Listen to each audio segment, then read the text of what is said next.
Welcome, everybody, to the Mansfield Buzz. Welcome to Mansfield Buzz with Jordan and Hurdy. Local business stories, let's dive in early. Jordan asks the questions, brings stories to light. Hurdy runs a tech, keeps production tight. Build trust in a town, discover and explore hidden gems and stores you never heard before. Community connection, that's what we're about. Tune in, join us, see what Mansfield's all about.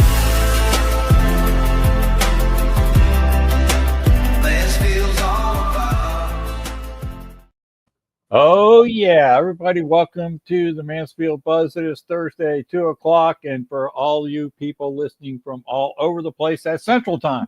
Okay, thank you very much. So, hey, welcome Mansfield Buzz. We cover the local Mansfield businesses and surrounding area businesses. And today we have John from Rockstar Home Inspection. We'll be with him in a few minutes. But if you're just joining us for the first time, please go check out our YouTube channel on the Mansfield Buzz. It's right there, youtube.com at Mansfield TX Buzz. You can share that at Mansfield TX Buzz right now to your friends on Facebook and have them come join us live if you like. But do me one more favor. Right under that video, there's a thumb. Hit that thumb. Hit that like button and let people know that you're in the room and help us with the algorithm. We appreciate it. If you listen to us live, you can also jump in here and comment with us. So we always like to say, hey, chat, ask questions, comment if you like. But by the way, just come back and check us out. So the other thing is that Jordan, we keep hitting new benchmarks. We're close to 165 subscribers now on a local show. We're still close to 40 watch time hours. We're still averaging over 2,000 views over 30 days. So I'm really happy with the growth. But as Jordan and I have always said, we got more surprises coming, and we are just in the beginning stages of having fun with the creation ideas for the channel. So for you folks that have been listening long term, you're going to keep seeing new things show up over time, which is fantastic, right? And there's your host, Jordan Jordan Huff. I can't believe I told you I was tired. Just traveled back in town today, and I almost did it. You have enough sense to be a minute. Okay. And hurdy-gurdy man, which will make sense in a minute when you know why I said it that way. So, hey, but guys, please tell your friends about this. And if you're a small business and you would like to come join us on the Mansfield Buzz, my personal email is hurdy@hurdyburke.com. Just put in the subject line, I would love to be a guest on the Mansfield Buzz, and we will get you scheduled. We're right now booked through just about all of June. I'm working on July right now. And as I was telling some folks, I even have some September folks because of the calendar, their business caters to that certain time of the year. So there's no reason. So we're booking September right now, Jordan. You'll be happy to know. Wow. And we're working on July and August. So there we go. But first thing we have to do is get to our icebreaker section. And we're going to start off with icebreakers, and we're going to start off with our sponsor, and then we'll get with John. We'll be right back.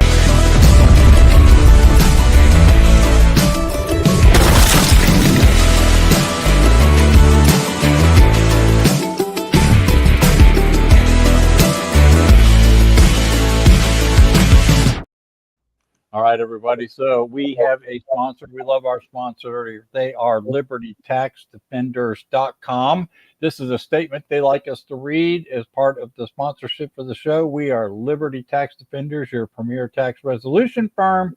We work every day to help hardworking Americans keep more of their money out of the hands of overzealous bureaucrats. We love that. We help our clients solve problems with back taxes, unfiled returns, payroll, and trust fund issues. We also negotiate payment plans and offers in compromise that are favorable to our clients, as well as represent clients who are under audit for the IRS. In addition, we help clients navigate tax issues such as the employee retention credit, as well as providing CFO consulting, tax preparation, accounting services. We are successfully helped our clients save with over $2 million. $2 million. And assess taxes and penalties. If you find yourself under audit, knowing back taxes, call us 817-995-5008. That's 817-995-5008 at www.libertytaxdefenders.com. You'll also see the link in my description once the show's over, so make sure you share it with your friends. Thank you, Liberty Tax Defenders, for being our sponsor. And we want to welcome everybody to the Mansfield Buzz. We have a great special guest today. Jordan, This is where you get to have some fun, my friend. Let's do it. Who's the icebreaker? Would that be me? Yes, let's just get this Excellent. off to get you. There we go. John, dude, welcome to the show. Thanks for having me. I'm excited to be here.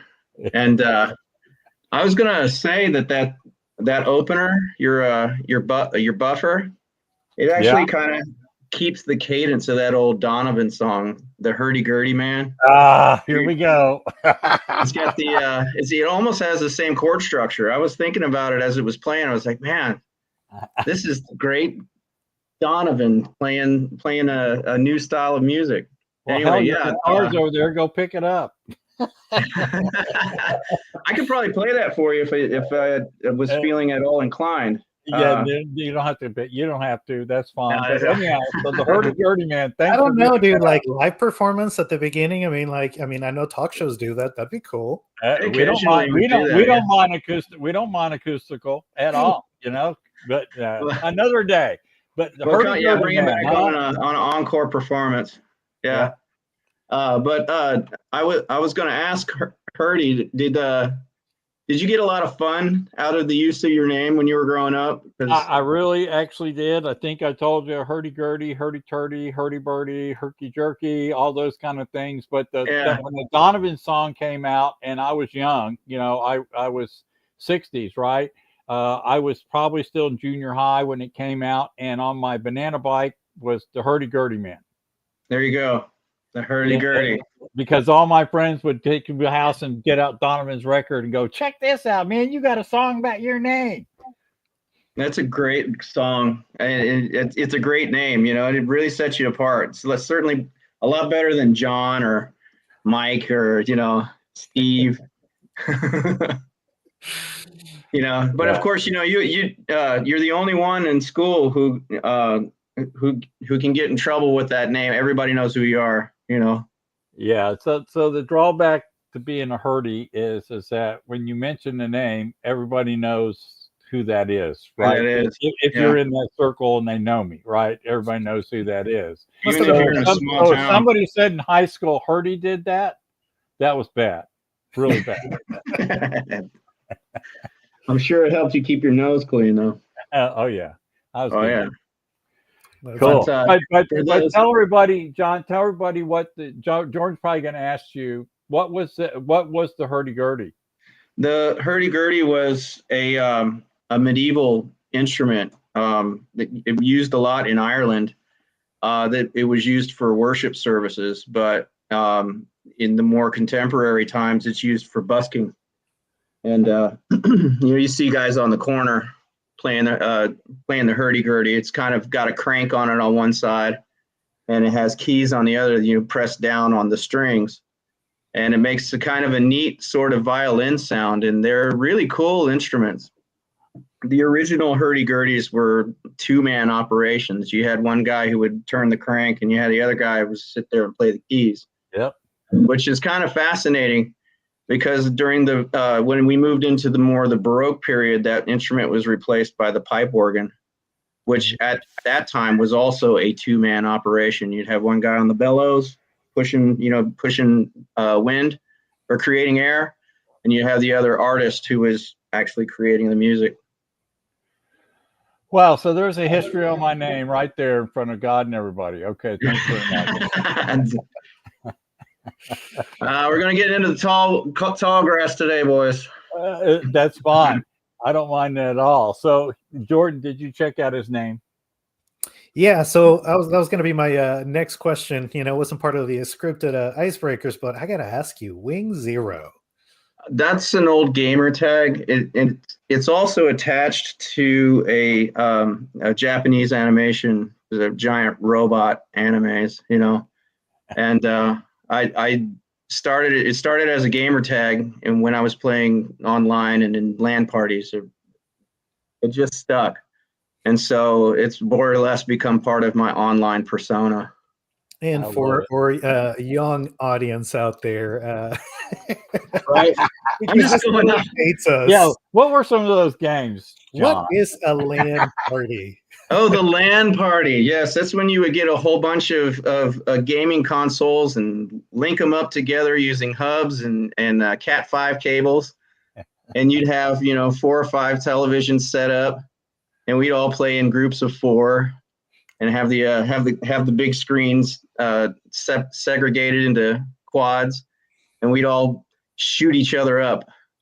Yep. As it were. We had internet gaming before, like it was even a thing, right? But you had Right. to physically Yeah. connect all the consoles together. I remember the first networks that came out were like Lantastic and Novell and all those Yeah. guys out there, and you kind of learn from that how to daisy chain all that stuff together. That's pretty cool. That is pretty cool. I'm a big techie. With the I used to be in what is it, IT. I was daisy chaining hard drives together so that we'd have more space for creating stuff. Amen. It's back in the days. Yeah. I remember when 286s were $3,000 financed, okay, with a 10 megabit Right. with a 10 megabit IBM hard drive and a 72-bit Sims chip that was $900. Right. When we used Now to you can build get a PCs. terabyte. Oh, on I a know. zip For drive $10. this big. I know. For $1. Yeah, I For know. $1. I know. Uh-huh. Oh my god, I know. It's what was it? The Switch, right? The Nintendo Switch. We Yeah. got one so we could play with my son. And you can expand the memory. And I bought a terabyte of memory on those tiny little like micro SD cards. Yep. This is insane. Like this Right. used to be a giant like brick. A big brick. Yeah. Just So Sandra my daughter's got one of those. And I'm just like, it sounds like a lot of work, LAN parties. Oh god, it Oh, took yeah, forever land. to set up. Oh land sharks, Yep. Were you I get you in the guy trouble. they always called to set it up? Because I always enjoyed it, but I wasn't like technical enough to know how to do it. Oh, So we always yeah, had to make sure I we would could- host them. So I was the one, they bring their boxes over and we'd all, I'd have a couple hubs and we'd all be running together. And we still use those modems today, or, those modem hubs. We still use them today. But, that's if you really actually want security. Everybody's on Wi-Fi now. Yeah. Let me hide that. I'm such a techie. I know. I hate it. I don't like letting people know that I'm savvy, because that always ends up hurting me. I end up getting, roped into doing things I don't want to do. Yeah. Well, you've already told everybody, so you're toast. Now I'm in You trouble. just said that live, dude. You just opened up the You literally opened just up said it Pandora's box, by the Right. way, just so Yeah. you know. Oh, you do IT? Okay, there you go. Not anymore. No, you couldn't pay me enough to do it now. Well, that does us a bit of a segue though, because I mean, you do home inspections, and homes are agree. getting much more technical nowadays. So there is an IT component to houses now that they didn't used to be before. Absolutely. Yeah, especially with the way everything is integrated with the Internet of Things. I'm kind of a thing, but I haven't quite been completely integrated yet. I mean, when I'm using your refrigerator telepathically, I will have been completely converted. But I mean, you can manipulate your thermostat and everything in your house from miles away now. Just using your Right. device. I love using that word, device. Device. We have them everywhere. Although I do wonder, like, do I really need Wi-Fi on my washer and dryer? Like, is it Right? bad? Yeah. Why do I need a screen on my refrigerator? What? Giant screen on my refrigerator door, and I'm going, why? Because if you don't pay the fee, you get an ad. Oh, sure, yeah, absolutely. And also the energy company, the electricity company, they can come in through the back doors on your Nest unit to manipulate your thermostat for you. Yep. And that's part of the terms of service. They're allowed to do that. Yeah. People don't know that because they don't read the fine print. Right. You're using too much electricity. We're going to turn it up. Or And we'll turn it down. During We'll hot or throttle cold you. snaps, they have the ability to turn it up or turn it down so that True. they can conserve electricity. So they'll manipulate your thermostat so they don't have a blackout or something. So that's bad. Sure.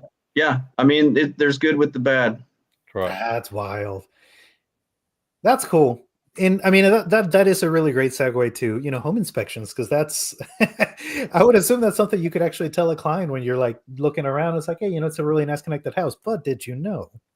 Oh yeah, I'm full of all kinds of useful information, and I can tell you pretty much everything you need to know about any of the appliances just by looking at the data tag. Everything's right there if you know how to read the serial number.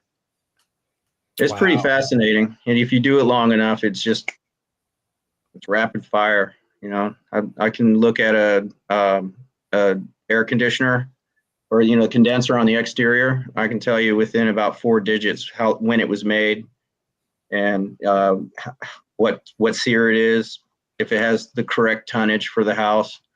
You have houses that their condenser is completely undersized for the amount of square footage they have, and then you have other houses where the thing way is overdone. Yeah, too big. It's Yeah. crazy.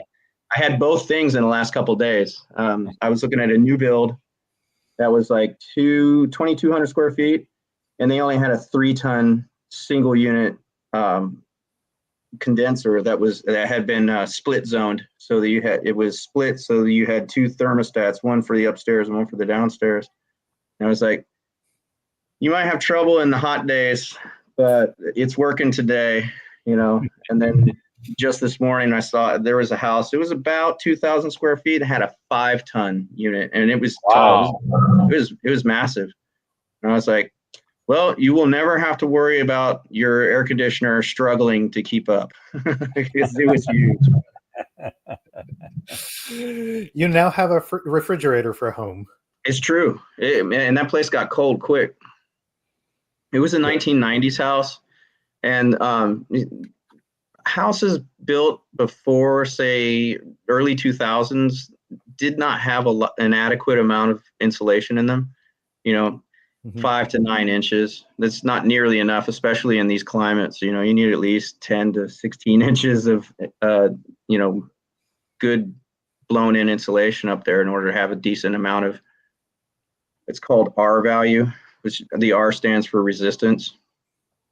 So it's really important to have that sorted out, because, a lot of these older homes, they're not nearly as efficient as the ones they're building today. But there's a trade-off. They're building them so fast right now that they're cutting a lot of corners, and the cost of materials is going up, and you're seeing these guys, cut corners where they don't necessarily need to, just to save a couple of shekels.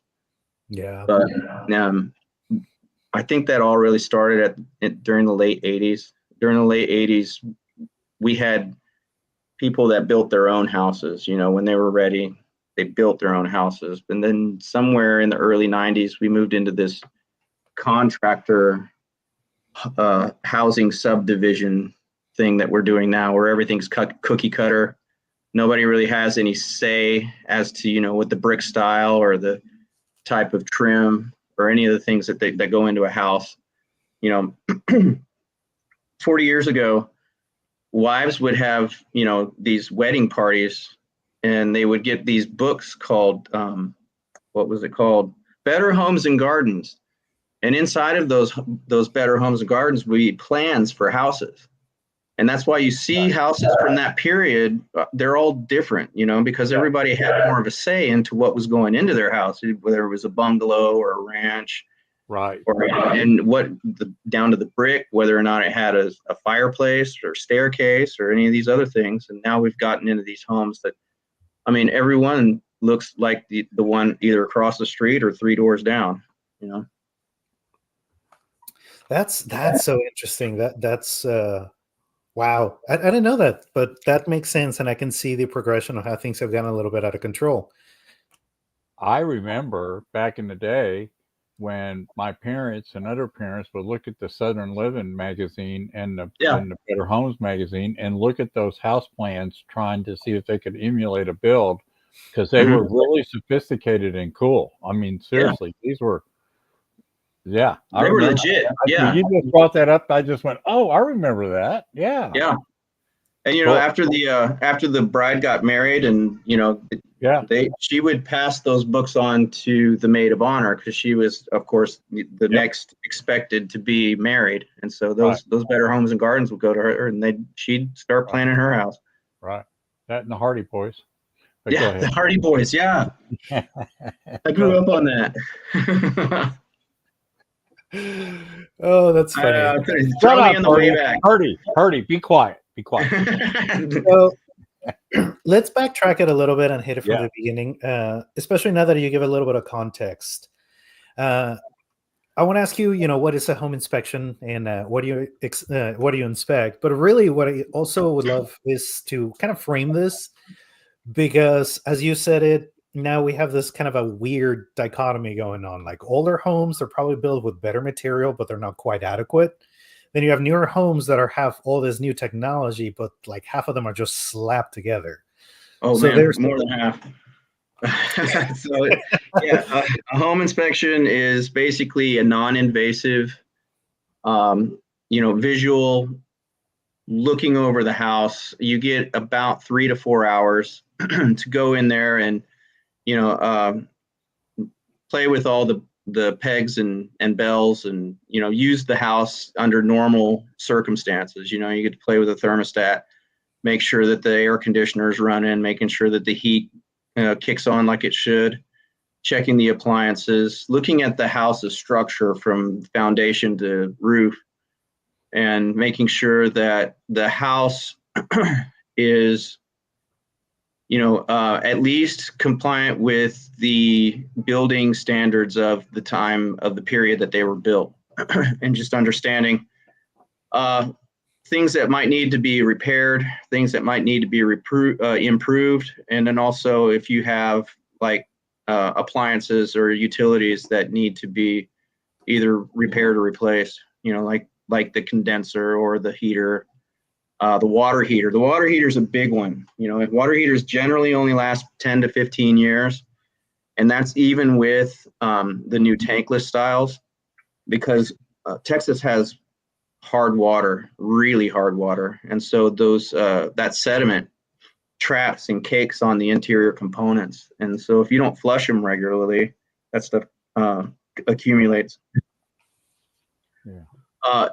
Okay, so here's a maintenance moment just for you, everybody tuning in today. Your water heater should be flushed annually to get all of that sediment out and to keep it lasting a long time. Because if you don't do it for a long period of time, say 5, 6, 7 years down the road, you start to notice that you have less hot water than you did when you first got it. And that's because all that sediment's building up and caking onto the heater element, and those things eventually fail. And you go from having a good hour and a half of hot water to having 5 to 10 minutes of it if you don't take care of them. Yep. And descaling your tankless, right? and yeah. And you have I mean, I can already tell you have a knack of looking into things a little bit deeper than most. So you probably know a little bit of the trends and tendencies on new builds and older homes and everything in between. So what are some of the things you typically look at, especially knowing the ages of the homes? Oh, well, allow me to get a little bit specific here, because I have a propensity for 70s homes. 70s homes were kind of a sweet spot for home builds, because the quality of the craftsmanship had pretty much hit a zenith for its time. Now, certain building standards have improved over the decades, but also certain building standards have fallen over the decades. Newer homes today are sealed up so tight that you actually have to attach a plenum to your HVAC to bring in fresh air from the outside, so that your the interior air doesn't become stagnant. And it does. The inside air will become stagnant if you don't have enough what do you call it? Past static airflow. Mm-hmm. So, and There are also newer roofing designs where they're actually sealing off the attic space and making it part of the conditioned space of the house. So you'll see with these newer homes where the attic is contained, you'll see registers up there so that they can supply conditioned air to the attic. Part of me enjoys that because when I go up in those attics, I don't bake and literally bake in 140, 150 degrees, for 10 to 20 minutes while I'm looking for termite damage or whatever. So I enjoy that, but I also know that your air handler that's up there is not working nearly as hard as older units in houses where the space is more passive with the airflow. Does that help? Because different periods houses, you got to be looking for different things, for sure. Oh yeah, and I'm just looking for just general tidbits because they're fun to find out. There's lots of neat things. 80s homes have their intrinsic things, and of course, anything 60 and below has got a lot of idiosyncratic sort of nuances that unless you inspected a house that old before, you're going to miss something. You're going to miss something. And some of these old 50s houses, they still have up the old asbestos siding. And so you have to kind of be careful around that because, and then the older turn of the century homes, some of them still have the old asbestos shingles on them, and they have a certain kind of diamond pattern. It's fun to investigate those homes because the older a house is, the more of a story it has to tell you. Mm-hmm. So when I see a house that's a certain age, I will usually just schedule the day for it because I know I'm going to spend more time there. Yeah, makes sense. I wonder if doctors take the same approach. They check out your birthday and it's like, oh, this I better schedule the day for this one. I don't know. I mean, they'd have to take that into consideration with colonoscopies. I'm sure they got to look for a lot more with an older patient than they would have, say, somebody who's 40. Yeah. Some asbestos in there, some lead paint. Right. Speaking of colonoscopies, I do occasionally get into sewer camera inspections. I don't do them very often. I prefer to let a licensed plumber do it because, I'm a licensed inspector, not a licensed plumber. And, I didn't get into home inspection to go doing home colonoscopies, as Hurdy could have put it earlier. Well, I only saying it because it's true.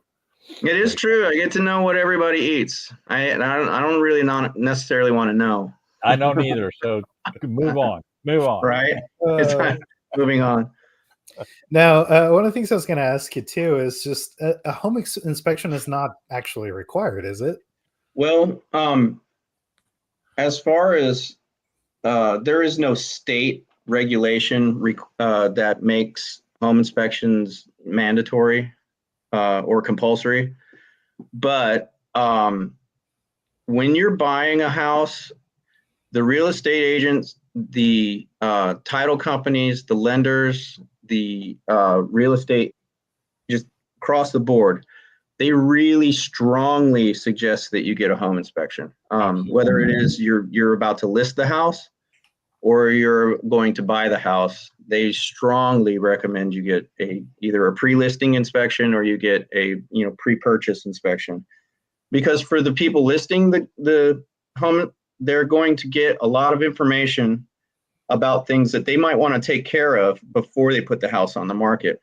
And these are things that will hang up a home sale. If your roof is too old, insurance company is not going to want to put a policy on that. And so the onus will be on the seller to replace that roof before they take it to market. That way that doesn't, hang up the speed of the sale. And everybody who's a real estate agent knows that the longer a house stays on the market, the less likely it is to get sold. It's almost like a death sentence at a certain point. And you'll see people take their house off the market and then relist it later so that they can reset the clock on that.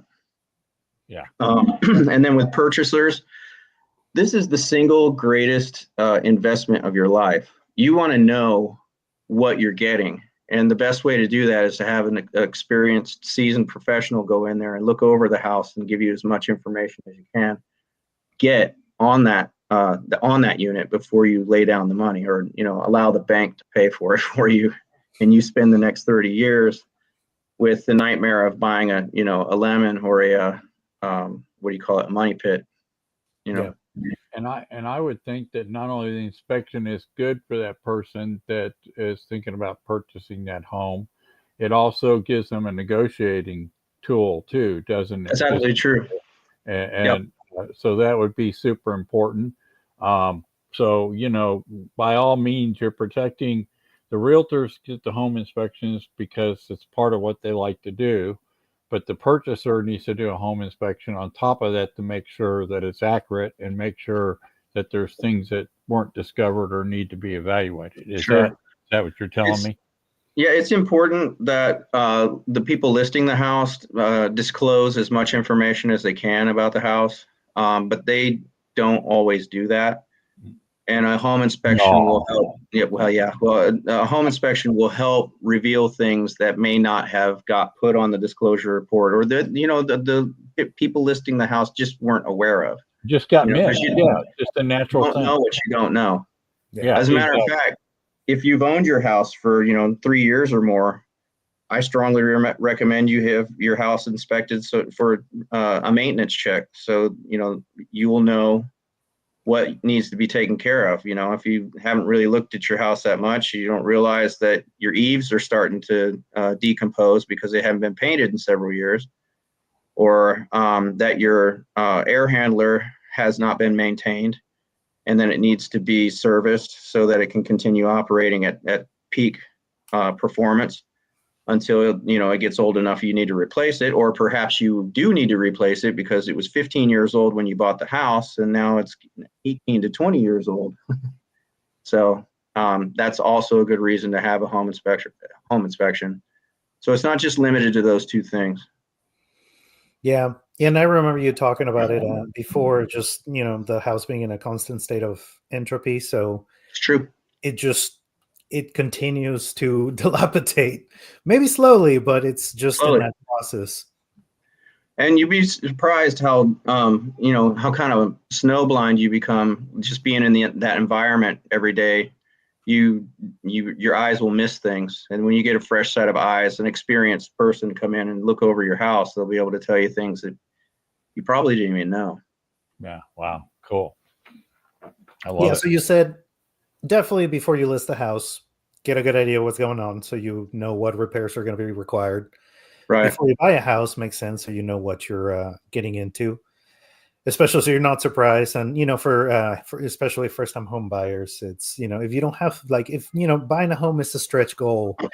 I think inspection is a very shrewd way to make sure that you're not overextending yourself. I love my first-time buyers because, I like to impart unto them the knowledge I wish somebody had taught me when I bought my first house. Things like, hey, right here, this cold air return has a filter. You need to change that every month. Oh, you'd be surprised how many people have owned their house for 20 years didn't realize there was even an air filter there. And now they're starting to realize why their energy bill is high and why the AC doesn't quite do what it's supposed to do. And or tell them to flush the water heater annually. Nobody taught me that. I had to figure that out on my own. So you don't know what you don't know, and I come back to that all the time because we are all blind to something until somebody brings it to our attention. Yeah.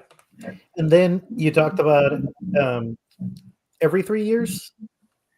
If you've owned your house for 3 years or more and you haven't had, a routine maintenance schedule done. I mean, I have these maintenance manuals that I try to give to my clients, and it's basically gives them information about their house, and every third page or so has basically, liner notes where they can write down the dates for when they had this thing serviced, or when they had the thing looked at, at least anyway.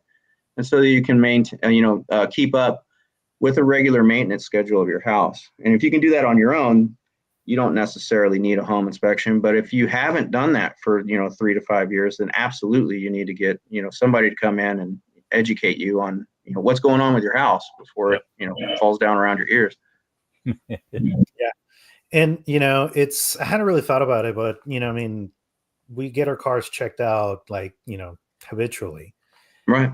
and we get ourselves checked out habitually. Right. It never really did occur to me that once you buy the house, you don't really check it out anymore. Anything that you own is going to require scheduled maintenance. Everything, your body, your automobile, definitely. I mean, if you're not getting those oil changes periodically, or every 3 months, or every 3,000 to 5,000 miles, it's going to break down on you, and then you're going to be stuck with a very expensive paperweight. The sludge monster. Right. Yeah. So that's why you would need a home inspection. Yes. Yeah, that does make sense. And another thing that I've learned through, and honestly, this podcast and just interviewing so many people that deal with home maintenance, is the sheer amount of things that I didn't know that I didn't know. Yeah. There's so many things that I was like, oh, I didn't know you have to do that. I didn't know I had to do that. And it's it's actually really scary, because there's so many gaps that even when I'm talking about, you're talking about the water heater, and there's people that don't know that. Oh, I know. And then I know there's also people that do know that. They just refuse to do it. Yeah. They're lazy, and they can have somebody come in and do it, but they don't. And then their water heaters failed within less than 10 years, and they're wondering, well, yeah, I wonder what's wrong with this thing. Another thing I didn't know is that nowadays, particularly after COVID, you have to prove you've had maintenance on these appliances if you want to claim the warranty. It's true. Yeah, that doesn't surprise me at all. Everybody's policy changes. Why should appliances be any different? Excuse me, my allergies. Yeah. And recalls. Oh yeah. As a matter of fact, I have basically a service that helps me locate recalls. I just use the serial numbers and the model numbers, and send it to the it's called Recall Check, and they check on those things for you and give you information whether or not there's recalls on parts, or if there's recalls on the unit altogether. And that's a very useful tool. I bet. Does that also allow you to check if it's been registered for the warranty? No, it's vague. It's kind of rather nebulous. It's up to the homeowner to make sure that they've done that. And the older the appliance, the less likely it is that the warranty was the warranty information was mailed in. Yep. Most of that stuff's done online now. Have you noticed, like, literally everything you do now, even if you're registering a business, an LLC, or going to get a permit for anything, it's all done online. There's no point of contact. Why is anybody sitting behind a desk anymore? It's all done, by the faceless internet thing. It's crazy. Yeah. But you were talking about earlier how they're just putting together those houses at like lightning speed.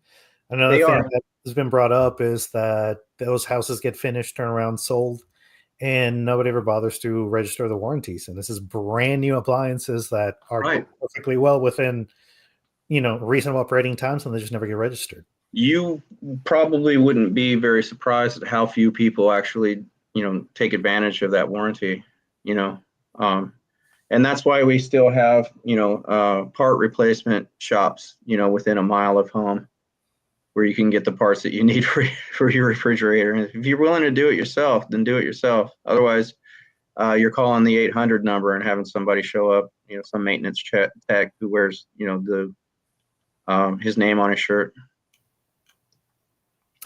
Yes. And so you do home inspections. You can check recalls for people. What other services do you provide? Excuse me. You create landline parties for people. We're ready to cover Oh that. boy, wouldn't that be something? I really dated myself with that, didn't I? I do pool inspections. So if you got larger homes or homes with a pool, a lot of homes have pools here in Texas. Imagine that, right? Right. Pools. I also, if you're living out in more of the rural areas, a lot of those places have wells and septics. I can inspect both of those. I also do wood destroying insect reports. That is a separate report from a TREC report. Those are specifically important for people getting a VA loan because the Veterans Affairs, they absolutely require a termite report with their home inspections. Cool. And so it's nice to be able to do that all in house. I also with the wells, I also do well water testing, the water analysis. Okay. I'll take a sample and I'll send it to ESML lab. Yep. And get analysis of what's in the water. And I do also IR scans, which is infrared. I use cameras that use the infrared spectrum, and I can use that to determine whether or not you've got gaps in your insulation behind the walls. And I can also use it to determine water leaks. Okay. Moreover, I'll use a water what do you call it? A water sensor to initially determine if there's a leak. And then I'll use the IR to see the difference in temperature, because once that water hits the drywall, it cools off pretty fast. You can see in the image where the moisture is. I also do gas line checks to make sure your gas lines aren't leaking, things like that. And then I have a couple other little services, but I don't mention them very often. Like the sewer camera, I hate doing sewer cameras. Can you imagine why I don't like doing sewer cameras? However, it's going to be absolutely delightful. It's got Oh, yeah, well, too. I have plumber friends who are more than willing to come in and take that fee for me. Right. Right. I bet. Yeah. Although that's a really important one, I think, especially if the house has had a foundation work, like you want to take a Right. look at those. Being a generalist, I can tell you without getting out a camera whether or not you've got adequate flow in your drain lines. I can take the caps off the clean outs, shine a light down there, and I can see whether or not the water's flowing or backing up. And if I see that it might need further evaluation or scrutiny, I'll be the first one to get on the line with my plumbers and have them come out and do an evaluation. Of course, with the client's understanding that they'll be eating that cost. Yeah. So, but it's a good thing to know. I try to give my clients, I try to do very much to provide a value for what they're getting. So I imagine that even with your TREC license number and everything, that if you find something that needs to be corrected, you can refer people that in your wagon wheel of outsourced teams like plumbers and HVAC. Oh yeah, I have. So you're a good source for the right kind of people to service, is what I'm That's getting. true. If you need an electrician, I've got that guy on speed dial. If you need a good HVAC guy, I've got that guy. Perfect. On record, ready to help. If you need a good roofer, there is no shortage of roofers in this state. However, there's very few good roofers, and I know 2 or 3 really good roofers who are going to do the job and get it done right and do it clean. You have no idea how often I come onto a job site and see how this is one of the biggest frustrations of my life, is going on a site and seeing everybody just leaving a debris field everywhere, making the place look like a war zone when they're working, to the point where you can't really even walk through the property. That's not a good look. That is not a good look. People should be cleaning up after themselves, because for one, I'm not your mama. I'm not here to clean up after you. I'm not going to wipe your butt. I'm not going to brush your teeth. I'm not going to tell you to put your clothes on. Oh, come on. No. That's awesome. Oh, we did kind of cut through. Like, did you finish naming the services? I got most of them. There's probably one or two I missed. But those are the big ones. The WDI is a big one. The wood destroying insect. People here in Texas, we've got a lot of problems with subterranean termites, and Absolutely. so you want somebody who's experienced enough to be able to pick out the symptoms, or at least be able to look at the walls with enough scrutiny to see that you've got, what do you call them, galleries going on behind the walls, right, or going up. You'll see them a lot of times. You'll have tubes that are going up the cracks of the foundation into the weep holes. Those are one of the big places where they get in. Subterraneans, they require moisture, so they build themselves little tubes so that they can stay hydrated while they're running in and out of your house. Oh, wow. Just make themselves at home.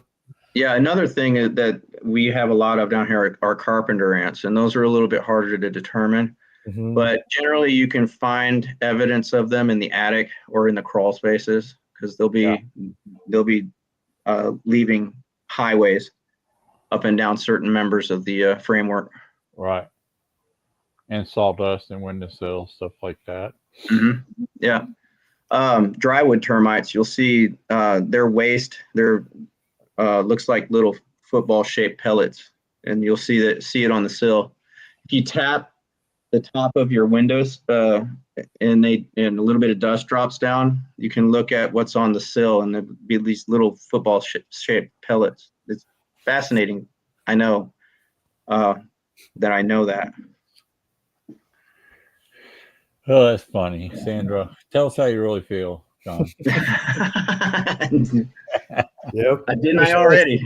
Yeah, I'm pretty sure that's about And I was just thinking what I love about all this is here we are talking about real important stuff, right? But yet it's fun because we know each other and it's a conversation, right? And we're getting some real important key stuff out, but yet we're laughing and smiling about some stuff. So that isn't that the best way to cover something? Seriously, the proof is in the presentation. People remember it a lot better if they're having a good time rather than snoring through it.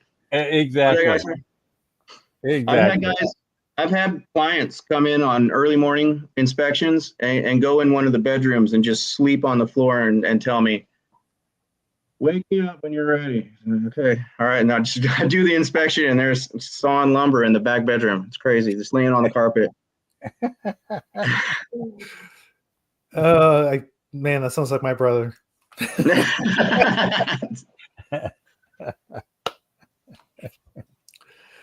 So what are some of the things you do like warn people about? I'm thinking like what are maybe the big 5 things that you're like, whoa. The major thing, the one major thing is your roof. The roof is going to be the biggest hang up. If the roof has been replaced within 5 years, you're fine. Yeah. But if you have inadequate ventilation in that roof is going to deteriorate much faster than it would. And plus, what happens is the warranty is voided when you don't have adequate ventilation. Let me tell you, the majority of the houses here in Texas are not properly vented. They're just not. Yeah, I believe that. There's a formula to determine how many vents you need at the top and at the bottom, but I wonder if anybody even follows those guidelines. It's not a difficult formula. I'm not going to go into it right now because for brevity's sake. But and then the next follow-up thing is an adequate amount of insulation. Older homes invariably will not have enough insulation in the attic. You have maybe 4 to 6 inches on average, and you really need to have 10 to 16 inches in any given attic, because it really makes your air handler work harder, and you don't have as efficient a house. Right. Older homes, you'll see in the crawl spaces a lot of times, with given enough time, those old pier and beam foundations, they've had time to settle and collapse, and some of them, depending on their age, they've settled enough that you can't even crawl them in it anymore. It's, you're supposed to have about 18 to 22 inches roughly to be able to get around in there. and then you'll go and you'll look, and there'll be like less than 11 inches. You'd be like, I'm not squeezing through that. That's not going to happen. So John, so some of these older homes also probably need updated panel boxes, right? Electrical boxes in them. They might be Oh, some no of the doubt. old Yeah. Federals, or they might be fire. So I'm sure you check that very heavily, and if they have one that needs to be replaced, yeah. So it seems like that would be a big deal. Electrical codes are changing all the time, and it seems like every 2 years they're coming out with a new manual for the resident international residential code. It's like changing every 2 years. I think most of the cities only want you to comply with the 2018, but they've already got like a 2022 out, and they're just now starting to implement changes. One of those changes with the electrical box, they're putting the main breaker on the outside of the house, and they are saying that it's because of safety. That's fine. I still don't like the idea of having my main 200 amp breaker on the outside of the house. I mean, any kid in the neighborhood can come play, ding dong ditch with you. Yeah. But on the inside, they have arc fault circuit interrupters on all of the breakers for the livable spaces. I think that's a great improvement. And all the wet areas, you're required to have ground fault circuit interrupters so that you don't get electrocuted if you're standing in a puddle. Right. Exactly. And then they're putting, how you have surge protectors that you plug into the wall, and it's got multiple plugs on it. Right. They're putting in surge protection into the panel now, and I think that's a great upgrade. There's no plugs for it. But, instead of coming back and adding surge protection for a strike or something, or power surges, they're building that into the panels. They're building it in. It gets dispersed right at the box. Okay, cool. Excuse me. That's all right. You're excused. Our guest is dying, and we'll be back shortly. I'm just glad I don't sound like Tom Waits right now. I hear that guy's pretty litigious. I think it's great. All right, cool. Tom, if you're listening, just enjoy the free advertising. There you go. Exactly. Now, I was going to ask you about the grandfather clause, because that's another thing that comes up with all the older homes. Can you explain that to us, and what is it, grandfathering? Well, grandfathering is basically a grandfather clause is something that is built into the code, and it's that if codes change after a house has been built, then the house that's been built is exempt of that new code. And so it doesn't have to be upgraded in order to remain in compliance. It's standardized for that period.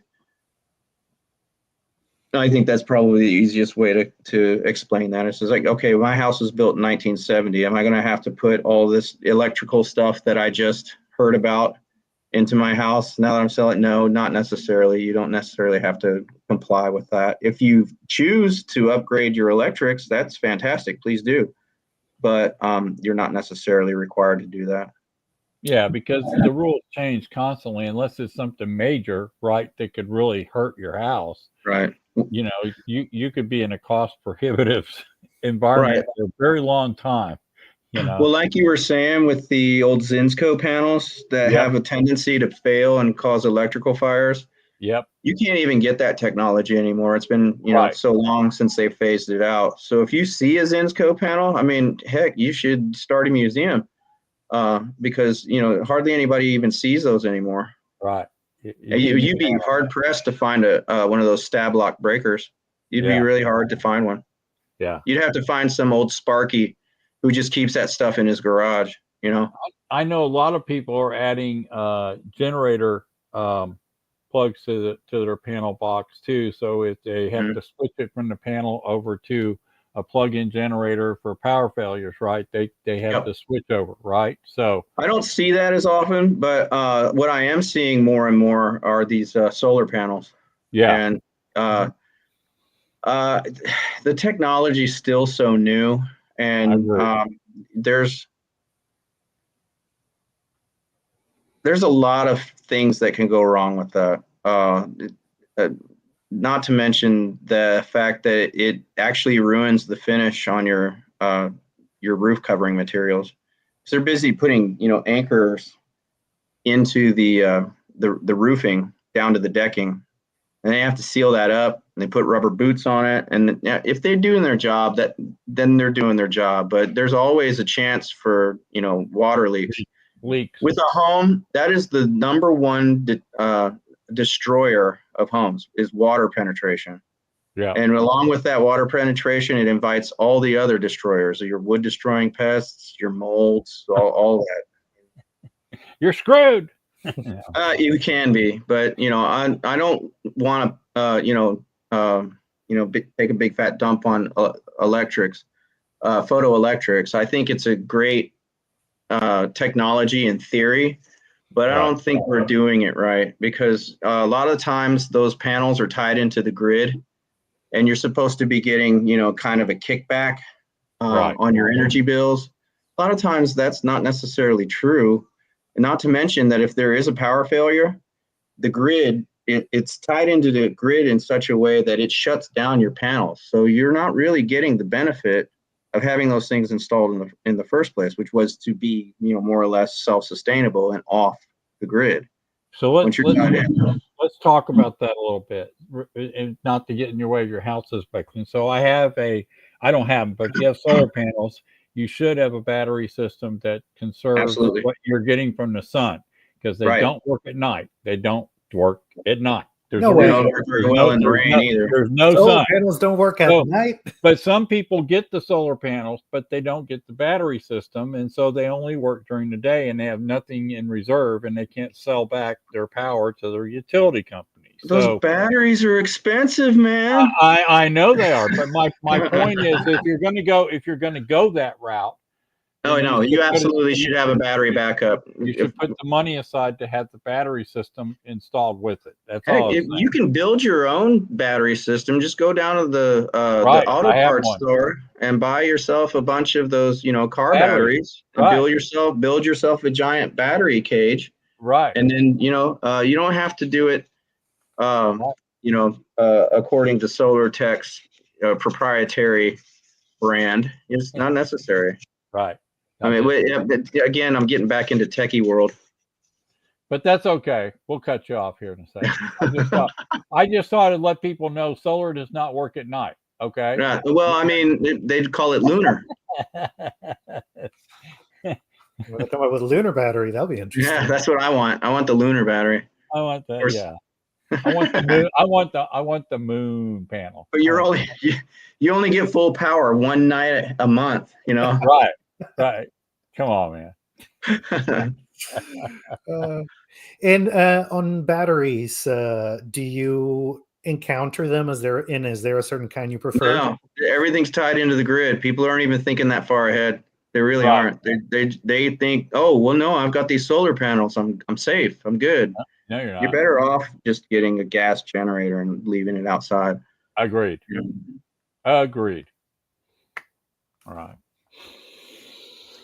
And last thing about the grandfathering too is I wanted to ask you about the flip side of it too, right? So it's grandfathered updated, but then you could be running into trouble, especially when purchasing an older home, because there's some stuff grandfather in there that might not be in your best interest. Oh yeah, a perfect example of that is staircases. When you got the balusters, the runner going on the outside, those old balusters were 5, 6, 7 inches apart, and you always had those stories of kids getting their heads stuck between the balusters. But you can't do that anymore, because you can't have them be more than 4 inches apart. You're not really supposed to be able to put your big hand through between the two balusters. So yeah, that's an area where the grandfathering kind of works against the person buying the home.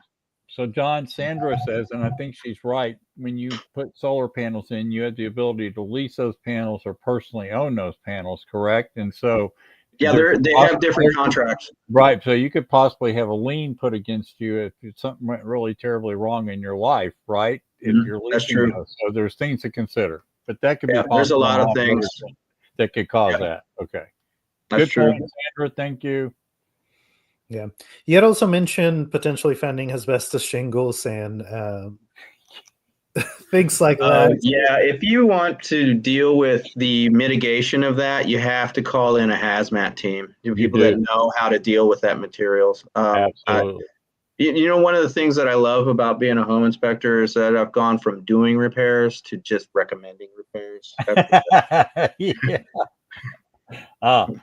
Yeah. In other words, I like the idea that I can go and give them a report, but I hate the idea that I might have to pull the wall out. Okay, good. Yeah, Gotcha. yeah. All right.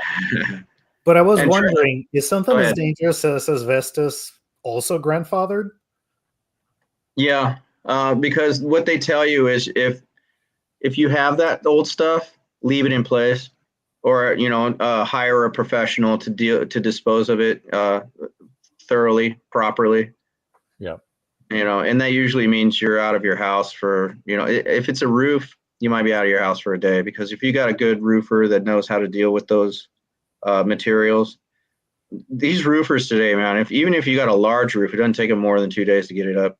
Right. They're good. They're efficient. Yeah. And then the siding, the old siding, if you have to have that replaced, you need to hire a hazmat team to come in and take off the old stuff, and then you're going to hire the general contractor to come in with the new concrete. Was it cementatious fiberboard, Mhm. and let it deal with the cancer that causes. Because when you cut that stuff, it's fibrous. It's just like the old asbestos stuff. If you breathe enough of it, you will get cancer. You'll have emphysema and COPD and all of the wonderful things that come with the old stuff.